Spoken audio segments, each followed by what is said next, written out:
Hello, I'm Alex Pino, and here I'm gonna show you how to create a message box in VisualBasic.net. As you can see, I've put some code down before, but let's start with the basics. So first, what you need is something that when you click it, it will create a message box. Here I used a button, but you could use a radio button. You can use anything basically, but for reasons like you expect, there's a button that's going to show the message box. So this is the button. I'm not gonna press it. I'm not gonna do anything else with it. It's just a button. So as you can see, first there are two ways to create a message box. There's something like this, and then there's something like this. But I'll get to that later. So first, what you do in the first way, you just create a message box. You just write message box here, and when you press button one, you will immediately get a message box. Here there are two uh so there's the text here, which is something. Then there's how people can respond to it. For this one, I'll just you do okay only. So when you find the message box, it has an okay and an okay only. There's other ways like abort or try ignore, yes, no, and different. And of course, there's a title. So if I start this, so you have button one, and it will show the message box with text something with a title and with the okay here. Okay, you get it?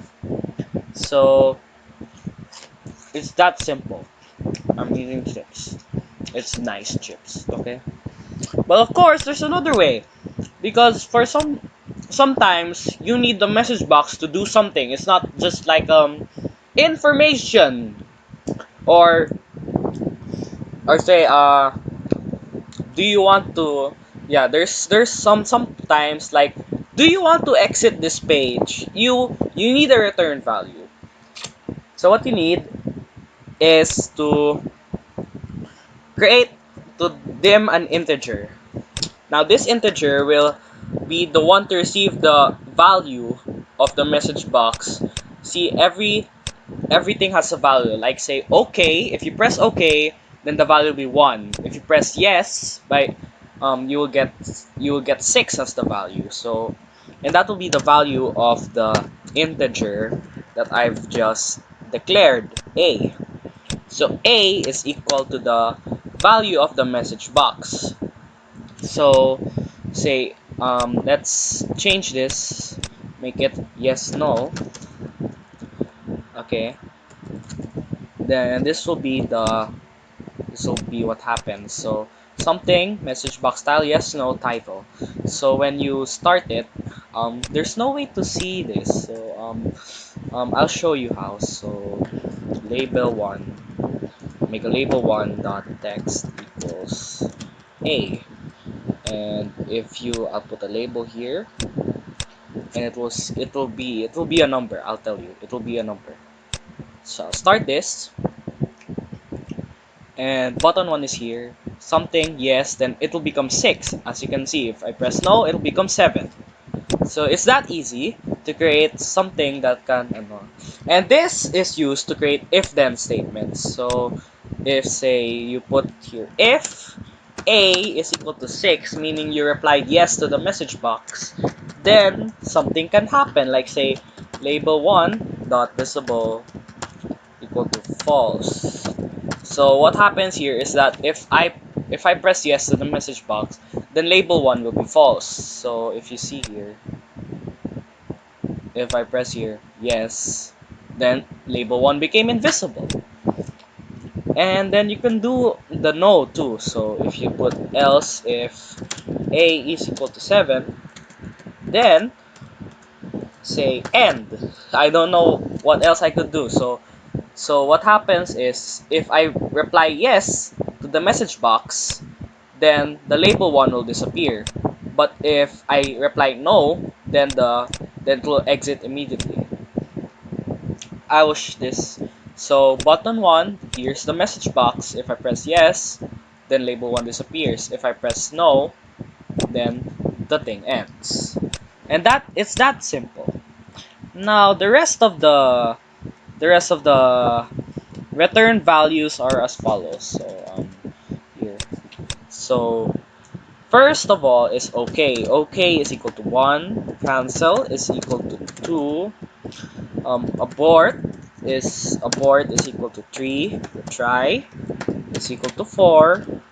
Ignore is equal to 5. Yes is equal to 6, as you heard, and no is equal to 7.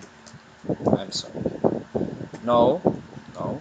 Just press. I can't write no here, so no. Okay, is equal to 7. So say if I write here abort, retry, ignore, which means that the message box will have the choices abort, retry, ignore.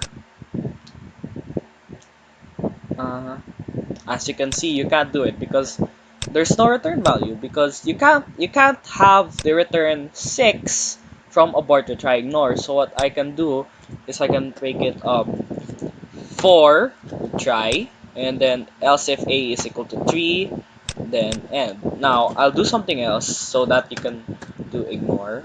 Just else, yeah, else.